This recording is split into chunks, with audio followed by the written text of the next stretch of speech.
Twin brothers' lies destroyed my life. My parents kicked me out, and now after years of neglect, they're asking for my money. I'm a 28-year-old female with a twin brother. Growing up, my twin brother and I had quite different treatment from our parents. For some reason, my parents were certain that my brother was destined for greatness, whereas I was labeled the black sheep since I was more interested in sports and making friends than in studying.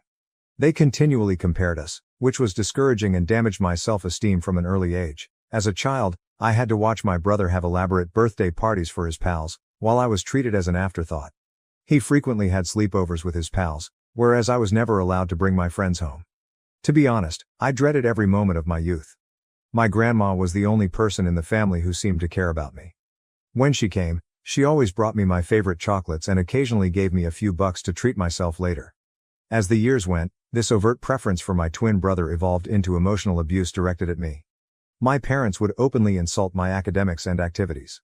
No matter how hard I tried, I could never satisfy their expectations of being the ideal child. Although I excelled at athletics, they forbade me from participating in extracurricular activities because they wanted me to concentrate completely on my education, just like my brother. As a child, I felt frustrated and helpless. Later, during my sophomore year, I was grounded again, this time for using Snapchat on my phone. I hadn't done anything wrong, but like all teenagers, I downloaded the app to stay in touch with my friends. However, my parents considered this as a major crime and a violation of trust because they had barred me from talking with my pals. They went crazy, flung all of my belongings around the room, ripped the doors from their hinges, and informed me I would have no privacy as long as I lived under their roof. Watching my parents attack me in this way, my identical brother, rather than sticking up for me, made things worse. Our parents' wrongful acts produced a toxic environment, allowing him to take advantage of the situation. He developed a habit of lying about me, falsely accusing me of things I never did, so he could get away with everything. If he stole something, he'd easily transfer the blame onto me, and my parents, who were already inclined to believe the worst about me, happily accepted his falsehoods. He would insult me in front of my schoolmates and mock my attractiveness. Despite this, I had a large circle of friends at school because I was personable and willing to connect. My twin, on the other hand, suffered socially and disliked the fact that I could interact with others while he, as an introvert, felt uncomfortable. This jealousy boiled over during our 14th birthday party, when none of his buddies came up. I'm not sure why they did that to him, but in stark contrast, my friends treated me to ice cream, and I had a fantastic day. This irritated my brother even more. To get retribution, my brother started spreading false tales about me at school, depicting me as a spoiled brat. He falsely accused me of physically assaulting him at home since our parents loved him more. He escalated the situation without my knowledge. To fake proof, he would punch himself, causing injuries such as a black eye or a bruised shoulder. The next day, he would boldly stroll into school, exhibiting his self-inflicted injuries as proof of my alleged assault and fabricating stories. When our parents questioned him about the injuries, he would lie, claiming that they were the result of innocent activities such as playing football with friends. The lies and his supposed black eyes gained traction, and many began to believe his twisted account of events. It didn't take long for whispers to spread, and my friends began to look at me suspiciously. At first, I noticed minor changes. Friends who used to converse with me in the halls seemed distant, and invites to group hangouts grew fewer and farther between. It was as if a switch had been flipped, and people were unwilling to engage with the allegedly pampered girl charged with violence. One day, I got the confidence to ask my ex-best friend what had happened between us. She said that my twin brother had been circulating falsehoods about me. She disclosed the specifics of the lies he had told everyone, accusing me of actions I had never committed. I was stunned to hear her remarks. The emotion was a combination of incredulity and betrayal, as if the ground beneath me had given way. My brother, whom I grew up with, was spreading lies about me, accusing me of things I would never even consider committing. It was a betrayal that struck deep, leaving me with a knot in my stomach and a sorrowful heart. I addressed my brother the following day at school, but he chose to ignore me. I begged him to stop lying about me, but he smirked and said I deserved to die alone. I was at a loss for words since his lies and actions were beginning to frighten me. I wanted to talk to my parents, but I was frightened they would believe my brother instead of me. Isolation stung, especially since I had always been open to establishing friends. My brother's jealousy-fueled lies seemed to be breaking apart the bonds I'd made over the years. The rumors spread among teachers as well. It was a weird sensation, as if I were living in a parallel realm where my genuine self was obscured by the wicked fiction told by my own twin. The lies had progressed beyond typical teenage chatter. They were now influencing how others regarded me. The unpleasant whispers swiftly reached my principal's ears, and my worst nightmare became reality. The principal summoned me and my brother, along with our parents, to his office to discuss the purported rumors. I sat there, my heart racing, as the principal demanded the truth. I believed my brother would finally come clean, but he doubled down on his lies. He told the principal that the reports were real and depicted me as a bully who beat him up when our parents were not around. I could not believe it. Shock rushed over me as my brother continued to tell this twisted story about how I was furious at him for receiving more attention from our parents. He held to his story like a glue, despite the fact that it was all lies. After hearing my brother's story, my mother burst into tears and clutched him like he was a hero. My father tried to console my brother, assuring him that it was brave of him to speak up and that he would ensure that nothing bad happened to him. Following that day, I attempted to defend myself, arguing with the principal that everything was fabricated. I felt as if I was drowning in a sea of accusations, desperately trying to get to the top, but my brother persisted, saying that I was this furious, violent person who took out my emotions on him every day. My mother's tears flowed as she grabbed onto my brother and gave me accusing stares. It was like fighting against a wall of belief in my brother's fabricated story. My principal sharply chastised me, stating that the school did not accept bullying and that these were grounds for suspension. I begged him not to suspend me, but he shook his head, saying he couldn't simply let it go. I implored him, tears flowing down my cheeks, attempting to explain that I hadn't done anything to my brother. The principal sternly informed me that I would be suspended for 10 days so that others would not bully anyone. It hit me hard, and I began crying even more, virtually asking him to reconsider. My parents, outraged and embarrassed by the incident, hauled me out of the principal's office. I didn't want to leave. I wanted to argue my case and make them understand, but they weren't having it. We left the school, my heart full of frustration and embarrassment. When we came home, things changed drastically. My father started packing my belongings out of the blue.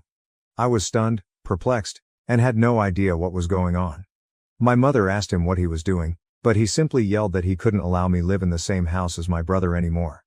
I was crying, virtually on my knees, and begged my brother to give them the truth, but he remained cool, unmoved by my feelings. My father kept packing my belongings before throwing the bag into our foyer. I clung to my father's legs, asking him not to kick me away. It felt as if a nightmare were happening. He informed me that a bully like me did not deserve to reside in his home and that he would call his mother, my grandmother, to come and pick me up if she wished. It felt as if the world had collapsed beneath me. I stood there in amazement, surrounded by my stuff scattered over the foyer, booted out of my own home. Eventually, my grandmother showed up. She helped me grab all of my belongings and load them into the car. She helped me into the passenger seat and made sure I was wearing my seatbelt before strolling towards my parents' front door.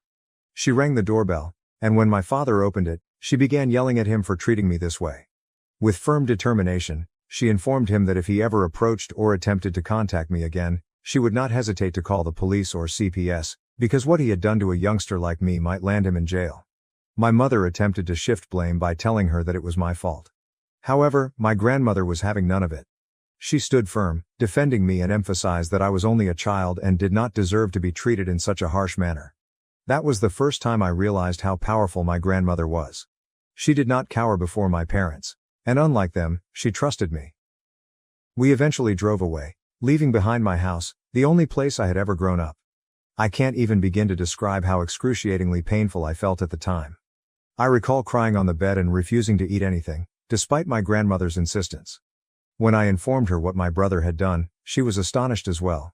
She told me that she trusted my version of the story, and I was relieved that I had at least one person on my side. When the 10-day suspension was removed, returning to school was like going back into the lion's lair. As I entered the familiar hallways, my classmates' expressions told volumes. Judgment, murmurs, and sidelong stares. The weight of the bogus charges remained in the air. Meanwhile, my brother shamelessly ignored me and like I didn't exist. He had made friends with a few people who believed his version of the tale and saw him as the victim of my attacks. I tried to tell everyone my side of the tale, but it went unheard. I was an outsider, saddled with an unfair reputation that stuck to me like a shadow. No matter where I went, the classroom, the cafeteria, or the corridors, the eyes that met mine were filled with contempt and suspicion. I became a loner. I would keep my head down, attend all of my lessons, eat lunch alone in the cafeteria, and then return home. I didn't have any friends, and it seemed like no one wanted me there. Throughout this, my parents never called to check on me. My grandmother would continuously remind me that this was not my fault and that things would eventually be fine. I graduated from high school with good grades and was looking forward to attending college, where I hoped to have a better life. It wasn't until I went away to college that I discovered what freedom felt like. For the first time, no one was looking over my shoulder, comparing my grades, or attempting to compete with me. I met and became friends with folks who shared my interests. Despite the mental and physical scars left by my family and classmates over the years, I focused on putting it all behind me and making the most of my college experience. During this period, I realized I had an aptitude for content writing. I'd always wanted to be a writer, but I wasn't sure if it would work out in the long run. As a result, I chose to give up on my dream. However, in order to supplement my income, I began working as a freelance writer. I signed up for several freelancing websites, which helped me get tasks from well-known companies. This is how I progressively began to compile a portfolio of my work. Throughout college, I maintained my side hustle and never asked my parents for a penny. When I finished college, instead of taking a corporate job, I realized I could work full-time as a content writer. I was doing well since I had numerous clients and long-term professional ties with them, allowing me to work on multiple projects. Having a respectable freelancing business not only gave me financial independence, but it also enabled me to explore the world as a digital nomad. Traveling helped me heal from my past, even if it was not easy. I saved as much money as I could and took a gamble on myself. I've seen a lot of the world over the years, but there's always so much more to see. My grandma was the only person I considered family throughout all of this, and I cherished her. She was quite unhappy when I moved out, but she knew that I needed to be self-sufficient. Despite my tight schedule, I made it a point to be available for her whenever possible. On weekends, I would pay Mom a visit, frequently eating meals or simply sitting on the porch, absorbed in chats about everything from childhood memories to current events. On weekends, I would spend full days assisting her with household tasks or taking her to the neighboring park for a leisurely walk. I recently completed one of the most important assignments of my career. While I can't reveal the name, I was extraordinarily fortunate to write articles and product descriptions for them. After the job was completed, I asked the team I worked with to submit grade evaluations on my websites, which they were delighted to do. I grabbed screenshots of several of their evaluations and shared them on Instagram, understanding that collaborating with this brand was a big deal. As expected, several other content writers congratulated me on my professional accomplishments, and some even reprinted my article to help get the word out. This is how I began receiving messages from strangers who also wanted assistance with their websites. My family observed this as well, and some contacted me to express their congratulations. My college's principal eventually called me, seeing that I was doing well and inviting me to come to the college for a seminar to talk to students about starting a career as a content writer. I was apprehensive because I'm not good at public speaking, but I decided to take a chance and consented. When I found myself standing in front of expectant faces, sharing my experiences and insights, I felt as if my life had gone full circle. In my speech, I discussed my hardships and how I pushed hard to keep going despite the difficult times. It was a truly rewarding experience to encourage others and contribute to the growth of the writing community. Some of my videos went viral on Facebook as people connected with them. It felt fantastic to be finally recognized for my efforts. Last week, I was asked to talk on a local news program. It was a show about the benefits of content creation, and they asked me to share my experiences and insights with their audience. I was nervous, but yet excited about the prospect. During the event, I discussed my experiences, the value of customer feedback, and how a simple appreciation message may lead to fantastic opportunities. The opportunity to reach a larger audience and encourage more professionals in the area was both humbling and exciting. When it finally aired, I uploaded some of these snippets on Instagram since I was honored to be invited to a TV show. This is how my relatives and cousins first learned about my professional accomplishments. Because my parents never mentioned me to anyone, they had no idea I was working with well-known brands and appearing on television shows. This is how word swiftly went among my family. I guess this TV interview must have finally reached my parents' ears, because just a few days later, I was working on another project while keeping my phone on mute. When I finished my work, I checked my phone and was surprised to find 6 missed calls from my mother. I was astonished to see her name on my phone because it had been a long time since she had phoned me. After so many years of stillness, I couldn't understand why she was phoning. I hesitantly called her back, and she answered right away. I asked her if everything was fine, and my mother began to congratulate me. My father, who was most likely sitting directly next to her, also joined in on the chat. He began to probe about my life and well-being, and I responded without much thinking. It didn't strike me as weird until they asked how much I was making these days. I explained that it was none of their business. My father answered, "We're family, so don't be shy about telling us your income." I assured him that I was doing well financially. Hearing this, my mother proceeded to describe how difficult their life was these days, and my brow furrowed in suspicion. Basically, this is how our talk went. "Mom, we're retired now, and we've wanted to renovate the house for a while. It's not in great shape, but we don't have any funds left." Me, "Okay." Mom said, "Your achievement has given us hope. We saw your TV interview today and thought you might be able to assist us out by paying for the improvements. Dad, after all, we are a family. Please do not hesitate to share some of your revenue with us. We genuinely need your help." Me, "Are you kidding me? Why are you asking for money when you haven't even spoken to me in years? I'm not sure what prompted you to contact me, and while I appreciate your congratulations, I won't be able to assist you." Hearing this, my mother began telling me that I was being selfish and that I needed to support them as a family. My father emphasized that as my parents, they deserved to be cared for, and that this was the least I could do. I was so angry at this point that I wanted to tell them off. Suddenly, I had an idea. Instead of simply disagreeing with them, I would teach them a lesson once and for all for thinking they could mooch off of me. After my parents mistreated me for so many years, I told them that I was willing to help them provided they agreed to my demands. My father was curious and asked me what it was. Without hesitation, I made my demand. If they wanted my assistance, they had to openly confess, in front of our family and friends, that my brother was the mastermind behind the false stories that had harmed my reputation. I wanted them to embarrass my brother in front of everyone, just like they had humiliated me by believing his lies and manipulations. I wanted them to accept responsibility for their acts and recognize the anguish they had caused. Hearing about my untenable state, my father began to question the necessity of such an admission. My mother told me that this was all unnecessary and that we could have a private discussion without engaging others, but I stood firm. This was a non-negotiable requirement for any further aid they wanted me to provide. As the tension rose, my father raised his voice, establishing his authority as my father, and began to underline that it was my responsibility to assist my family in need. My mother, in a last-ditch effort, persuaded me to do the right thing and assist them, citing the years they had spent raising me. I couldn't help but see the irony in their sudden attractiveness.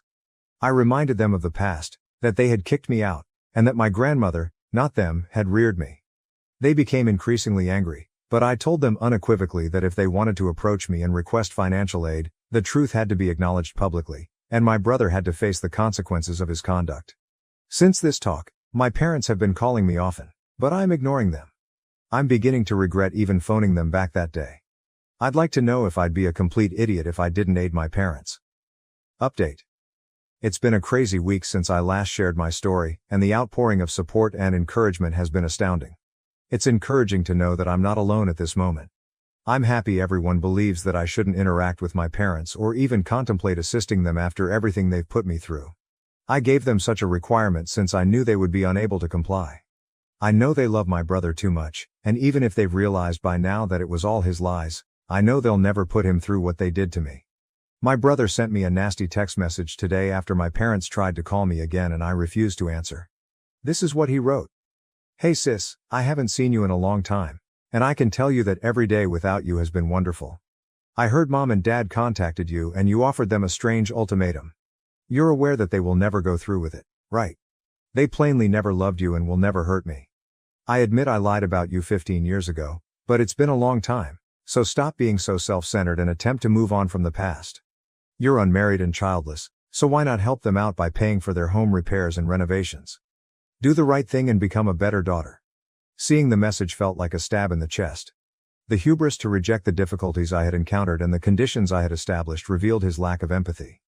The attempt to guilt-trip me by emphasizing my single and childless situation added an extra degree of insensitivity. His idea that I should prioritize their needs over my own was not only disrespectful, but also demonstrated how little he valued me.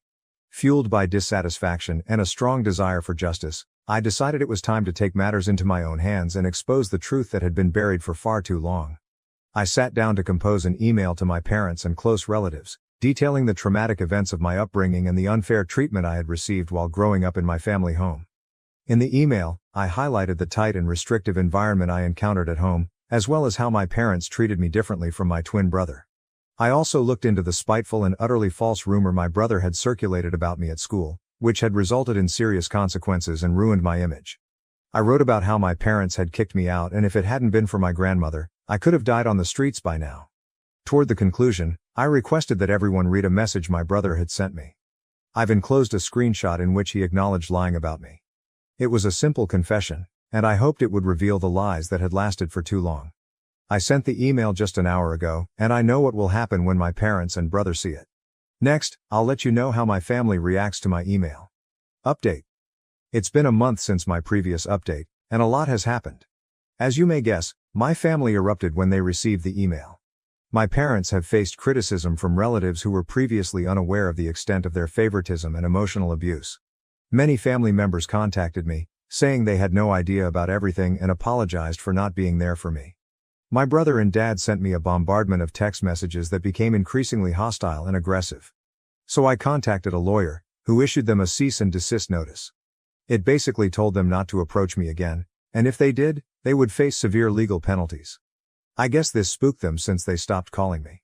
My grandmother believes I did the right thing by telling everyone what occurred, and she fully supports me.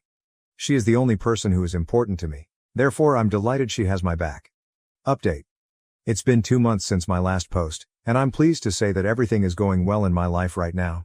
Professionally, my article writing business has thrived. Invitations to speak at seminars and podcasts continue to come in, confirming my status as a renowned expert in my field. I'm as close to my granny as ever. I recently took a 1-week sabbatical from work to spend quality time with her. She is into gardening these days and has taught me a lot about the many flowers and herbs in her yard. My favorite and most cherished memories are of spending time with her, whether we were sharing meals, having profound conversations, or simply enjoying one another's company. My family hasn't contacted me since they received the letter from my lawyer, so I'm glad they're staying away. Personally, I've started attending to therapy in the hopes of working on my own recovery. For the time being, I believe this is the final update. Thank you very much for your support. Thank you for watching. If you haven't subscribed yet, please do so and hit the notification bell to stay updated with more shocking real-life stories happening around you. I contributed to the company for 12 years, but my father gave it to my sister. Now they have abandoned him after his heart attack. I'm a 36-year-old woman who was pushed out of my father's business just 8 months ago. For some context, I've been a part of our family jewelry business for nearly 12 years now. It was started by my grandfather on my dad's side, then passed on to my father. Naturally, I assumed it would come to me next. As the older sister, I've always been deeply interested in the business ever since my teenage years. My dad constantly reassured me that I would eventually take over the business because my sister, who is now 33, never showed any interest in having a career. Her focus was always on getting married and starting a family. So, if there was going to be an heir for the business, it would logically be me.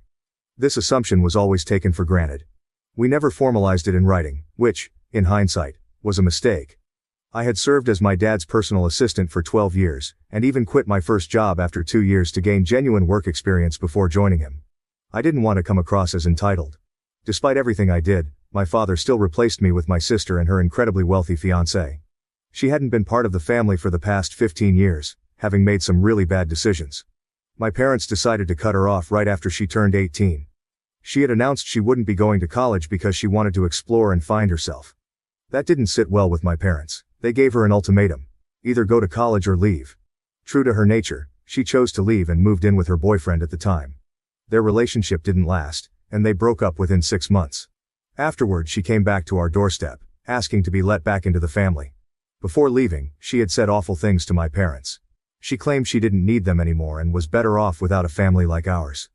She said we weren't good enough for her because her boyfriend's family was doing much better financially. She really put us down and humiliated us before she left. When she came back, my dad told her the conditions he had set still stood. She now had to agree to go to college and get a degree, no matter what field she chose, or she could stay out.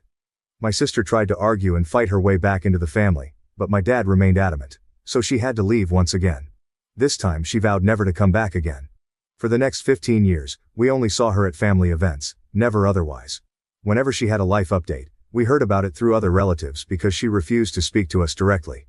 My mom and I tried reaching out several times, but since we remained on good terms with my father, she wouldn't talk to us either. She was incredibly proud and stuck to her word. She didn't come back until my dad tried to re-establish contact with her himself. She figured out her life on her own, though not in the way we expected. True to her promise, she never went to college because it didn't interest her. She lived with a friend for a few months, then got a job and started working to fund the life she wanted. It turned out to be good for her, and she matured a lot along the way. She switched jobs frequently but had been working at an advertising agency for the past couple of years. We knew all this because she kept in touch with other family members, who kept us updated. She knew we were informed about her life. About a year ago, my dad fell seriously ill, and we thought we might lose him due to severe heart problems. The cardiologist warned us it looked grim unless he made significant lifestyle changes. At that moment, my dad decided to contact my sister to end their estrangement. Given how much she had matured over the past 15 years, she finally decided to rejoin the family. When she first visited us, she came alone. We didn't talk much about her life. We were too busy reminiscing about the past. She didn't make it all about herself and didn't share much about her current life. We knew about her professional life from our relatives, but her personal life remained a mystery. She seemed happy to be back, and we all focused on her reconciliation with my dad.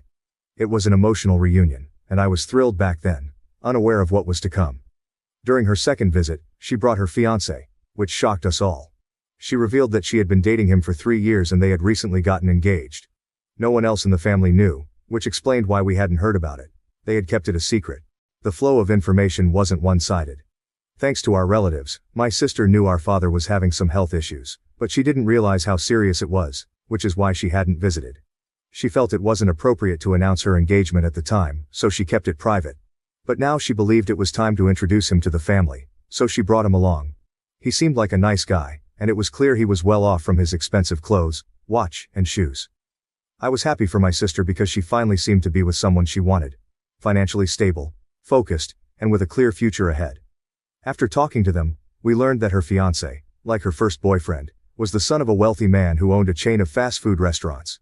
But unlike her first boyfriend, this guy seemed serious about her, and it was obvious they were truly in love. I was genuinely happy for her and congratulated them both. I never expected what happened next. About 3 weeks after meeting her fiancé, my father decided it was best to let them take over our business. One morning, he called me and asked me to come home because he wanted to talk about something. I was at work, managing everything since my dad's heart problems had worsened. I was essentially the boss, even though he hadn't officially retired yet. I expected to eventually become the CEO. But that day changed everything. Suddenly my sister and her fiancé were in the running to take over the business I had been managing for so long. That day, when I went to my parents' house, my parents were there, looking pretty serious. My sister and her fiancé were not. My dad finally broke the heartbreaking news after some light talk, and at first I assumed he was kidding. I just couldn't believe it when I found out he was serious. I questioned him about the rationale for his decision, given that he had only known this individual for 3 weeks. He stated he had a reason, but he would not give one. He argued for a long time before acknowledging that he thought my sister and her fiancé would be more capable than me. To exacerbate the situation, he added that this would be a thoughtful present for them as they begin a new chapter in their lives. They will be married in a few months.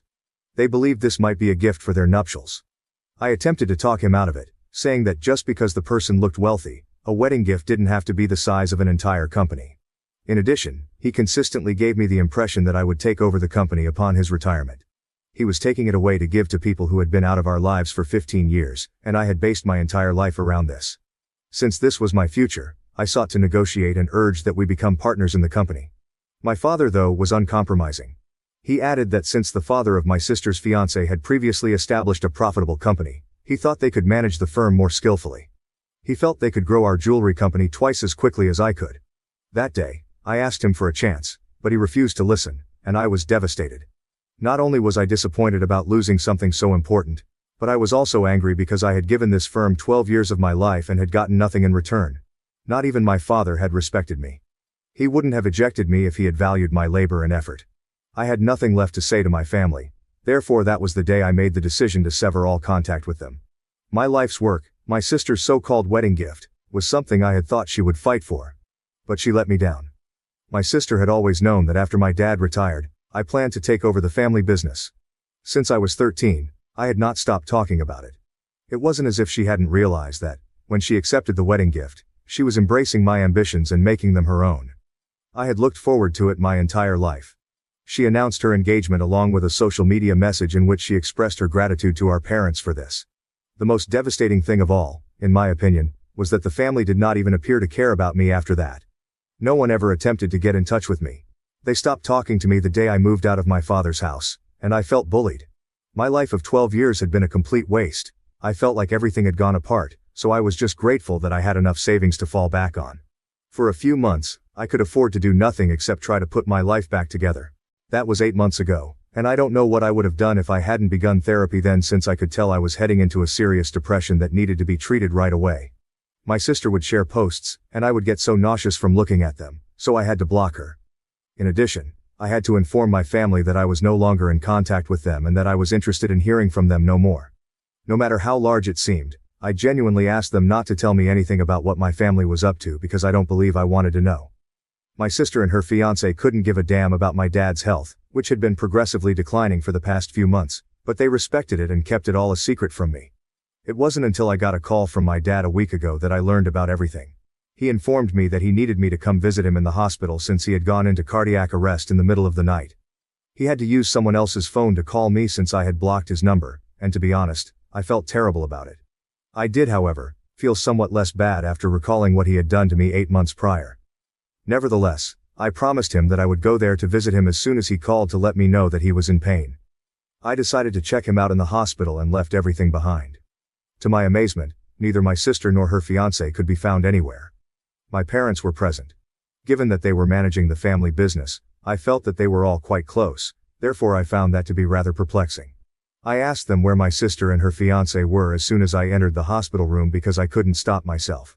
With great regret, my father informed me that both my sister and her fiancé seemed to be too busy to visit him. As someone who has been managing the company for 12 years, I found it startling because it's a profitable venture that essentially runs itself. We are not required to be at work at all times of the day unless there is an emergency to attend to. I am not able to comment on the current situation. In any case, I asked my dad whether they had visited him at the hospital since he suffered his heart attack, and he said that no, they hadn't gone down there because they were too busy to come see him.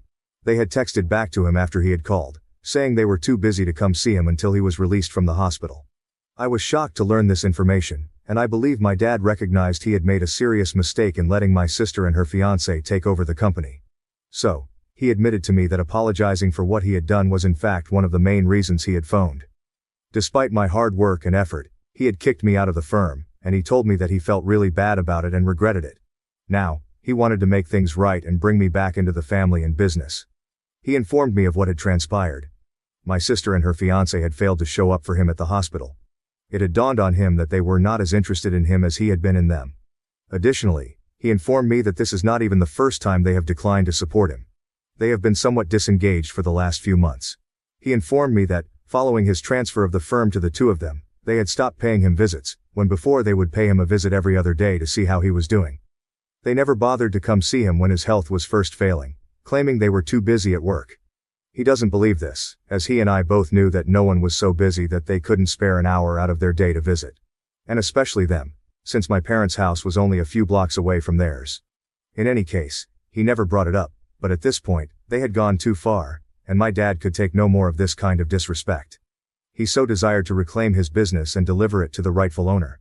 We talked about all of this in the hospital ward, and I was ecstatic when he welcomed me back to rejoin the company. Even though I'm still not entirely over it, I did forgive him at the time when he expressed regret for everything because, to me, nothing was more important than getting back what I was rightfully due. The issue now is that despite his long-standing concern for his daughter, he has finally come to the realization that she has never supported him, and he can no longer put up with this kind of disrespect. He has discussed this with my sister as well. In other words, he was requesting his firm back and releasing it to the rightful owner so they could take care of themselves. Naturally, my sister is furious, and she believes that I am to blame for it for some reason. She really vented to me over the phone this morning, calling me a terrible person and saying she couldn't believe I was treating her so badly. I'm not really sure why she's getting so worked up over it. She seems to be acting as though she has lost everything and that it's all my fault, even though I have the feeling that there is something that we don't know. To be honest though, I believe that she should take responsibility for not visiting our father in the hospital. A cardiac arrest, after all, is a serious matter, and she had the option of taking time off work to visit him. It was she that had acted self-servingly, and now I was receiving what I had rightfully earned all along. Why should I refuse something that I genuinely deserve when 8 months ago she had no trouble taking a gift that she knew she did not deserve? She is upset about it, to be sure, and I tried to comfort her, but she abruptly hung up on me mid-sentence. I'm starting to question if I'm the evil guy since it seems like I always end up taking the blame for everything, and I'm just sick of it. Are my parents the bad guys for letting my sister and her fiancé leave the family business so I could get it? Update 1. I really appreciate all of your responses to my post. Although I kind of already knew that I didn't deserve the criticism from my sister, hearing it from you guys only strengthened my conviction. I don't think I need to say anything more in defense of myself if even total strangers who have no idea about our lives believe that I deserve the business. My last communication with my sister was a few days ago, and I haven't heard back from her since. Fortunately, she hasn't blocked me anywhere. However, I can't help but feel that there's more to this than what she's telling us. No one with a wealthy fiancé would likely act that way about missing out on our business, in my opinion. Though I can't confirm anything, I have a feeling that her fiancé might be up to something more than it appears. In the original post's comment area, a few of you had asked me about this. At the time, I didn't think it was relevant, so I didn't respond. However, based on what I've heard, his dad's business has been suffering losses for the past year or so, and I don't think her fiancé and his family are doing well financially right now. This, in my opinion, was their strategy for infiltrating our family business and finally seizing control. I'm still not sure why specifically my sister acted the way she did when she learned that I was being asked to return to the family business and that she was being asked to step down. She shouldn't have to worry if her fiancé is wealthy and has his own business, but she was still heartbroken. She was going to come around and tell us about it pretty soon, but something just did not match up. In any case, we are fortunate that my father refrained from signing any contracts or paperwork and did not formally transfer ownership of the company to my sister and her fiancé, since it may have led to a great deal of difficulties for us. They were working under him in the role that I had held before, but he remained the CEO. He was preparing them to take over in the future, but I don't think that will happen now. My father informed me that although my sister is very distressed, he is not able to take care of her at this time. He's already talking to a lawyer and getting the paperwork ready so I can take over as soon as possible and it can be made formal and official. He just wants to sign everything over to me so that I can handle it all. That's what he's going to do. I'm just really excited, and I don't even think that my sister's dramatic outbursts can put a damper on this for me right now. Update 2. Hello everyone, it's been a few weeks since my last post, and I just wanted to let you know that I am now the official CEO of my dad's jewelry company. Now that the turnover is complete, I can declare with formal authority that I am in control. I was certain that this day would arrive, but my sister caused a few delays in the proceedings. Approaching her, she seems utterly unhappy about all of this, so I suppose I can at last admit it. My theory was correct. In reality, she and her fiancé were working very cunningly to infiltrate and take over our family business, so that they would have a backup plan in case her fiancé's father decided to sell his business. My sister was the one who had instilled in my father the notion of accepting them back into the family by transferring the company to his prospective son-in-law, and he had regrettably fallen for it.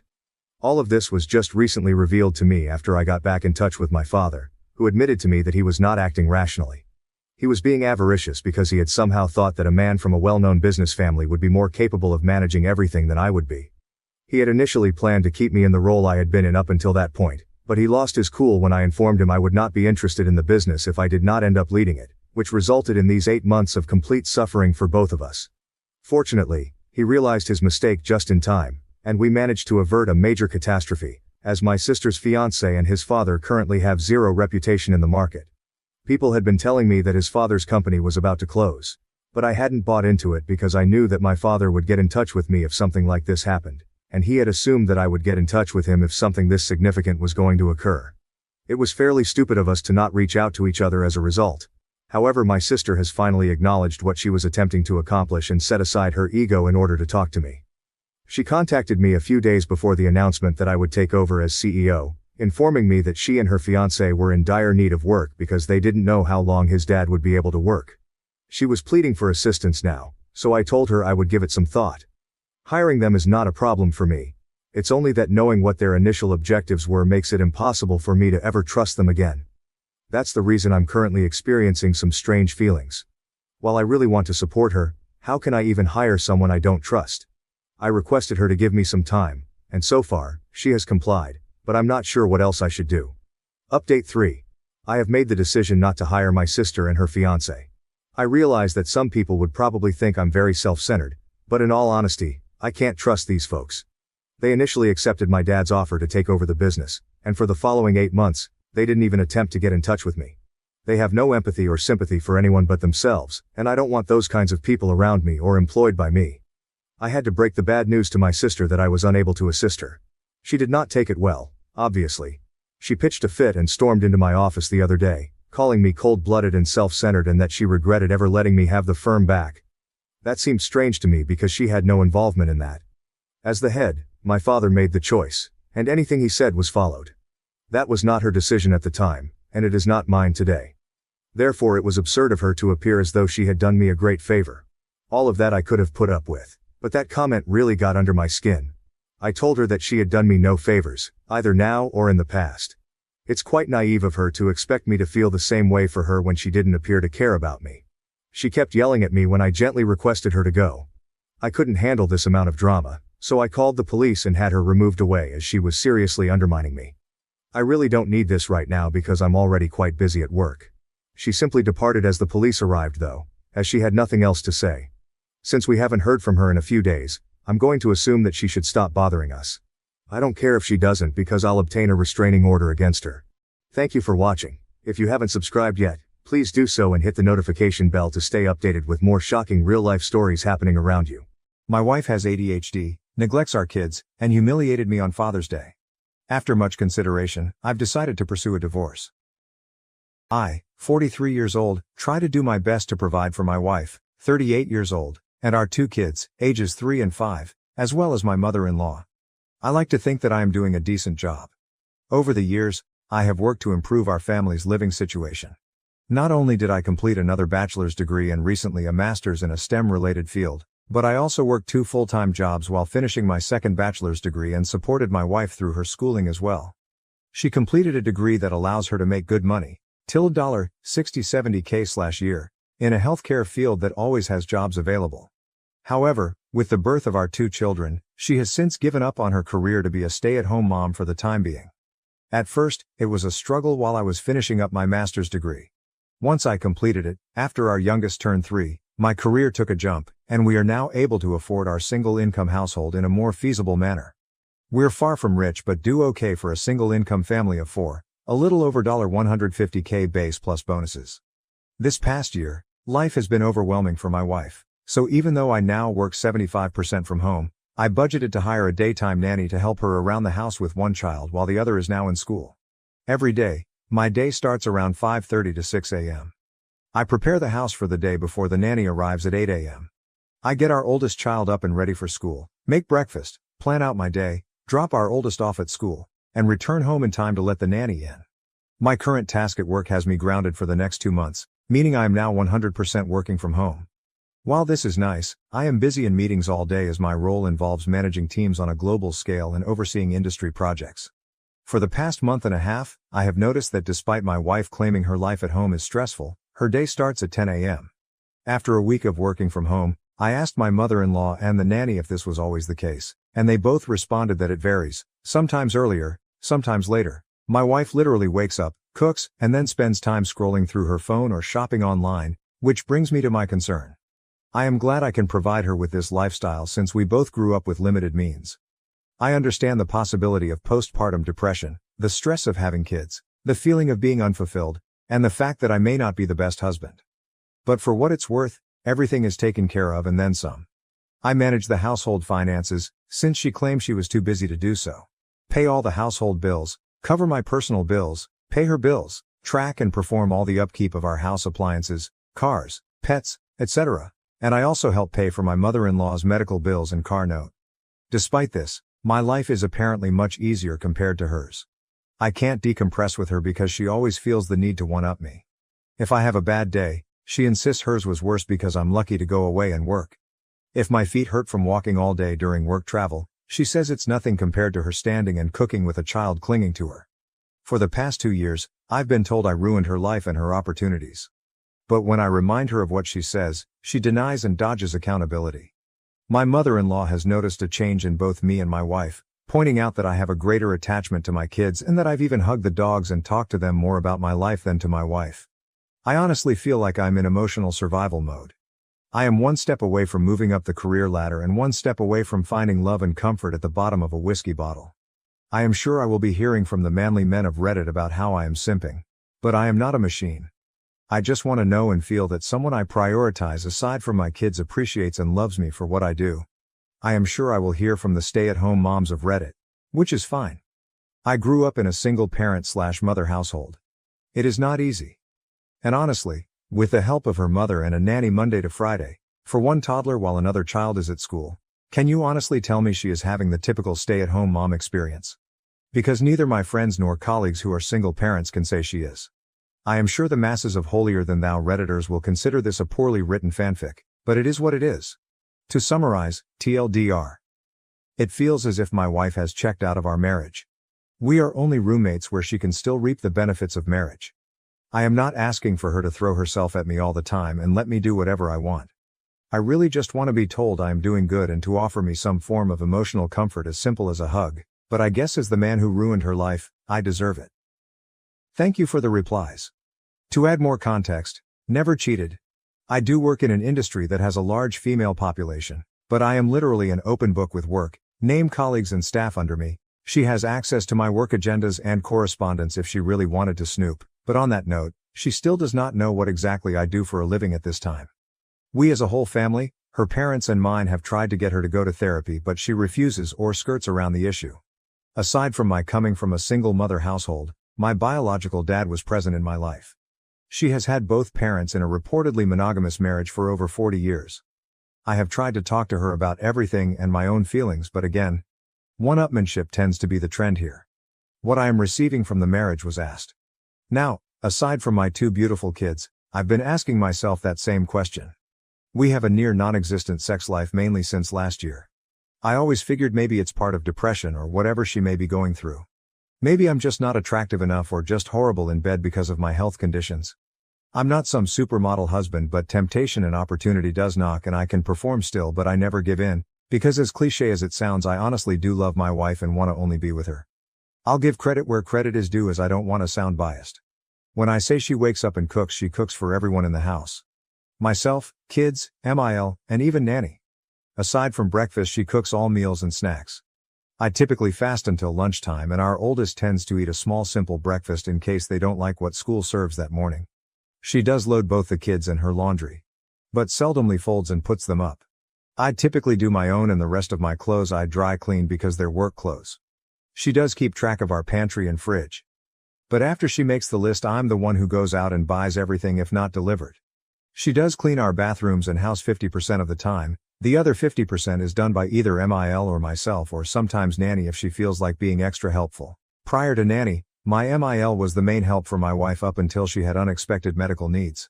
So I opted to hire a nanny to help them both, more so when MIL is having treatments and recovering.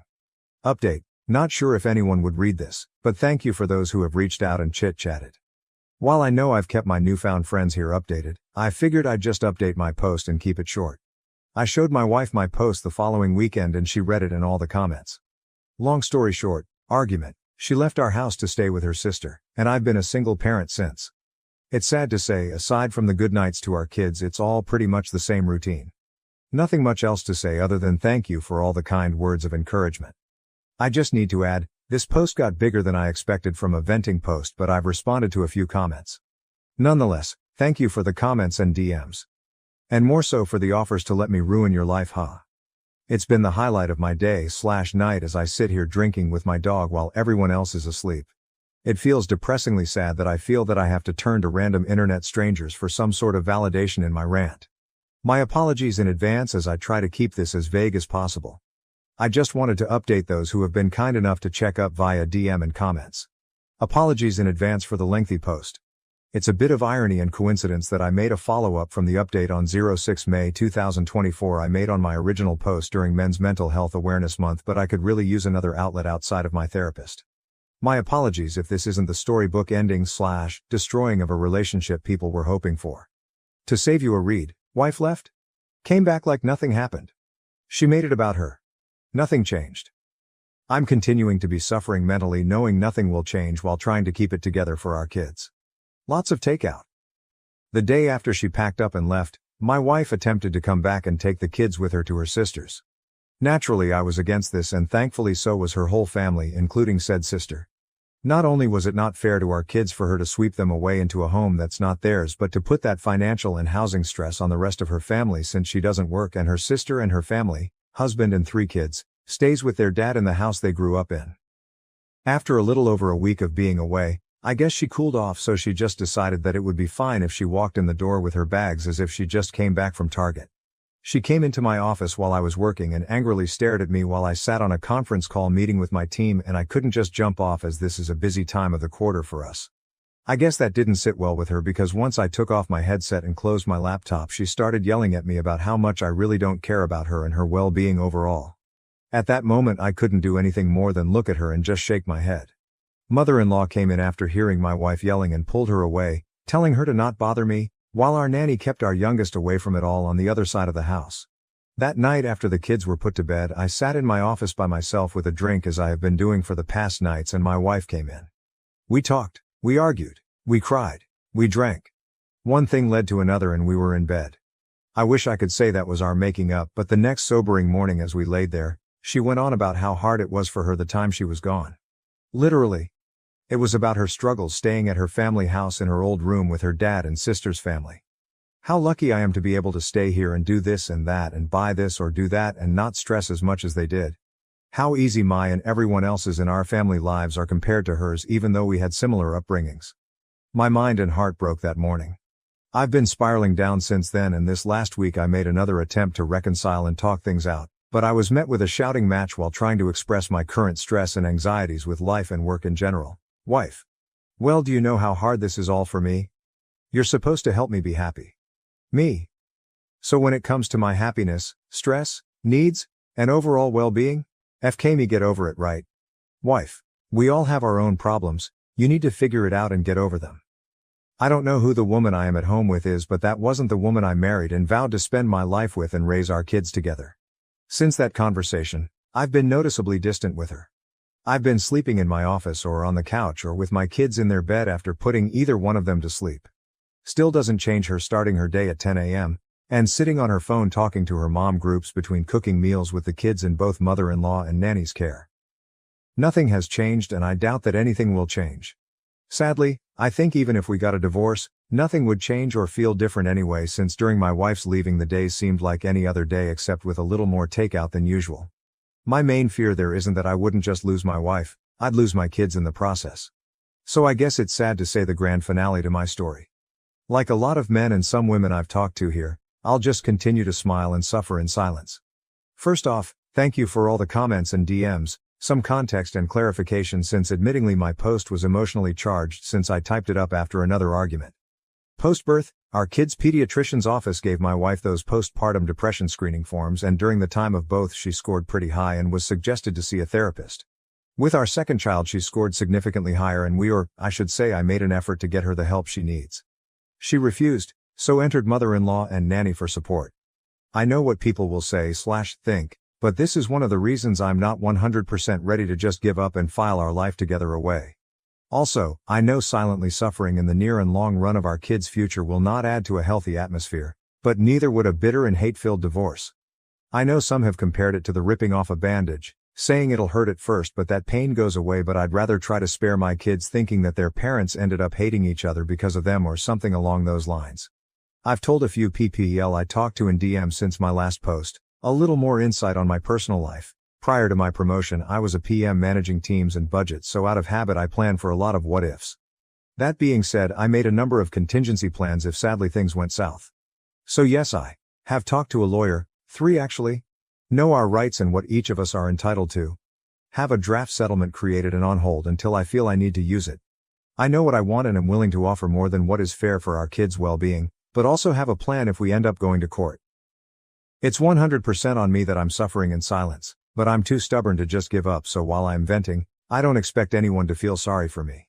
I endure it to keep the norm our kids know, ensure my MIL's treatments go uninterrupted, and of course the hope my wife would finally be open to give therapy a shot and climb together to a better place. New update, I'm done. Wife said I don't do and am not shit in front of the therapist and family Father's Day dinner. She got served. She was mad. She is trying to act perfect and I'm just waiting while taking care of my family, kids, my mom, and MIL. Oh well, I'll just ruin everyone else's life too and my family. Secondly, to clear some confusion. I did not get 2 bachelor's and a master's while working 2 jobs at the same time as some readers are assuming. Bachelor's degree number 1 was completed in the early 2000s. Bachelor's degree number 2 was earned through online courses over several years, taking 2 classes per semester, all while I held down 2 full-time jobs. The first job was at a hospital with a 36-48 schedule, and the second job was at a big box store, where I worked 40 hours spread out over 7 days a week. I worked these jobs to pay for both my tuition and my wife's, as she decided to return to school before we had children. After completing bachelor's degree number 2 and entering the industry where I currently work, I was able to transition to one job and pursue my master's degree. So no, I did not earn 3 degrees simultaneously or in rapid succession. I'm surprised that I have to clarify this, as working 2 jobs while attending school isn't that uncommon, or at least that's what I thought. My wife chooses not to work. She does technically have a job. She just barely works it to the point we forget she has a job, as in she worked one day 5 months ago for 8 hours on a Tuesday kind of barely works. Her job and manager is really supportive, flex PRN model, and gives her a list of days they need coverage and she can choose to pick up a shift or not. While she can work more and only does just enough to keep up her license, she complains to our family of her career being on hold for one reason or the other, although she has the opportunity to work more if she opted to. All things considered, she has an available supportive circle around her for either decision she falls on. Our family, her job and I have made multiple offers and taken many steps to open that door for her to go back to work. That is nanny, MIL moved in to help, I work from home, her crazy flex PRN schedule, etc., etc. But here we are. I am and have been in therapy for myself already.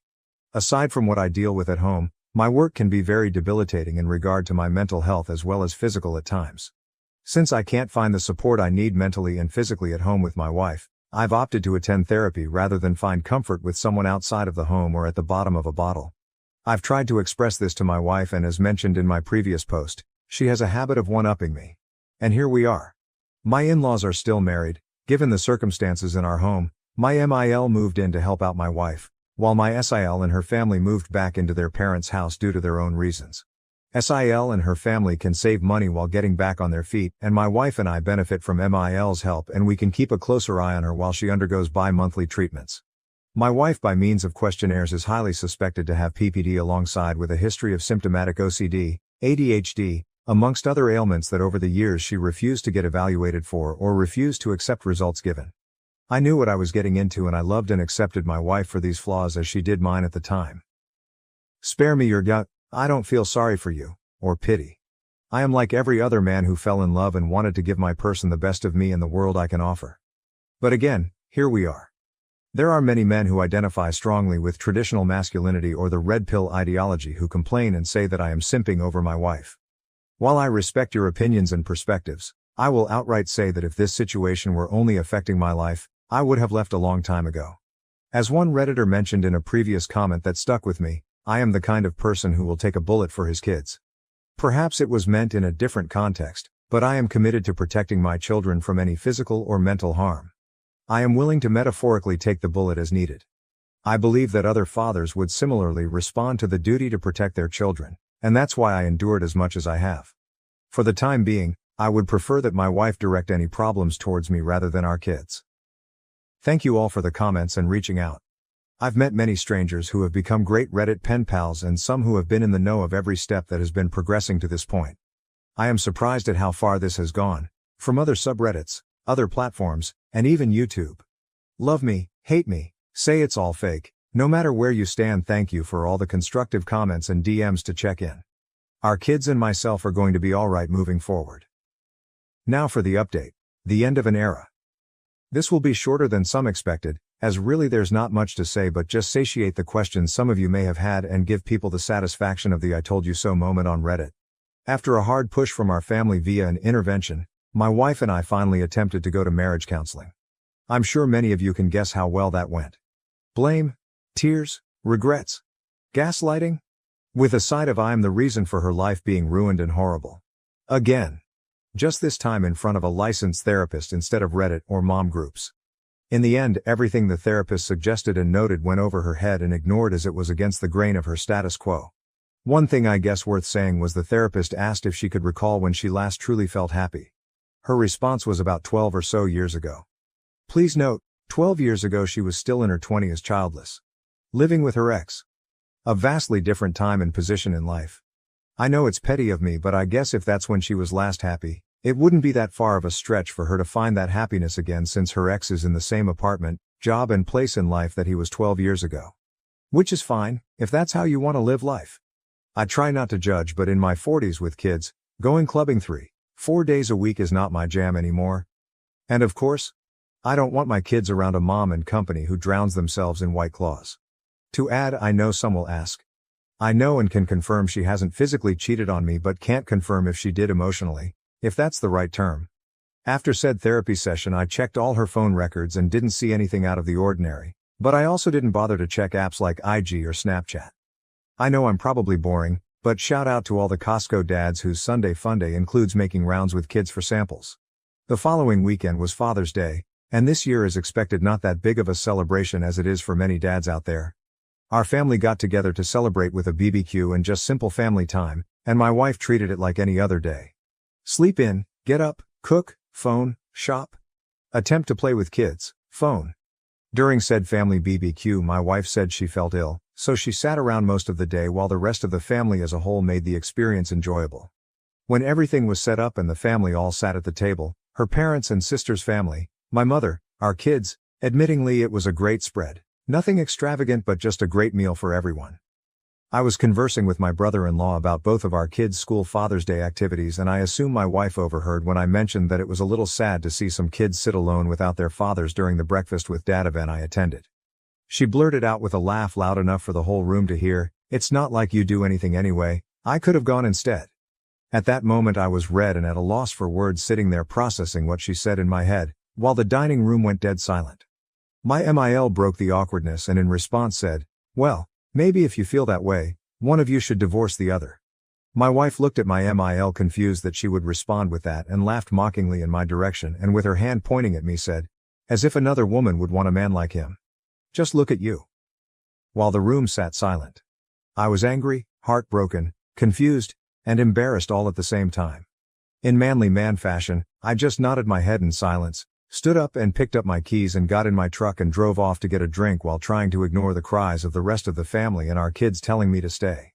I don't know what was said or done while I was out of the house the rest of Sunday, because I couldn't bring myself to check our house cameras. But when I returned early Monday morning, the house had a completely different feel. As usual, I woke up around 6, got the house and our oldest ready for school drop-off. Checked emails, checked messages, nothing out of the ordinary.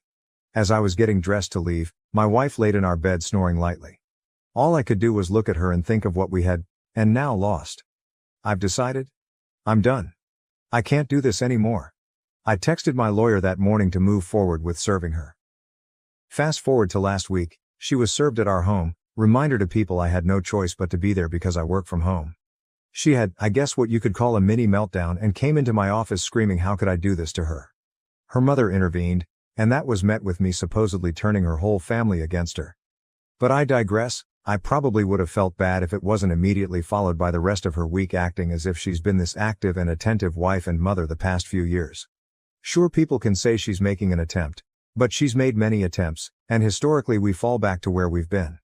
For those curious, I am aiming for full or at least majority custody of our kids. I already and will continue to cover all the expenses for our kids, insurance, tuition. Both of our kids will be attending private schools come fall, medical bills, etc. My MIL has given me the courage and strength that helped supplement my own mother's support throughout this. Basically, she is what I hoped the kind of mother-wife my wife would have been to our kids and me. Out of respect for my MIL as well as per my own mother's shared wishes, I will continue to help oversee and contribute financial help if needed during her treatments. While some may feel I should cut their whole family off, I know the hardships pushed onto a family while dealing with cancer and have dealt with it firsthand as a family member and care provider on both sides of the desk. All in all, I'm prepared to go to war if needed, but I just want a clean no-fuss divorce. My wife has no alimony coming, so sorry for the Redditors and mommy gang Facebook groups saying she needs to divorce me first and get that sweet, sweet alimony money. 1. We live in a state that does not typically enforce alimony. 2. She has a means of gainful employment immediately. 3. To help curb any possible problems, I will cover her insurance and bills until either divorce is finalized or when she gains full employment. So that's that. I'm done and waiting for the steps to be taken for everything to be finalized. Sorry it wasn't as exciting of a story with plot twists as some may have hoped for, but that's life. Not sure I'll update this once it's all finalized. Which probably won't be for a few more months depending if we go to war or not. Thank you for watching. If you haven't subscribed yet, please do so and hit the notification bell to stay updated with more shocking real-life stories happening around you.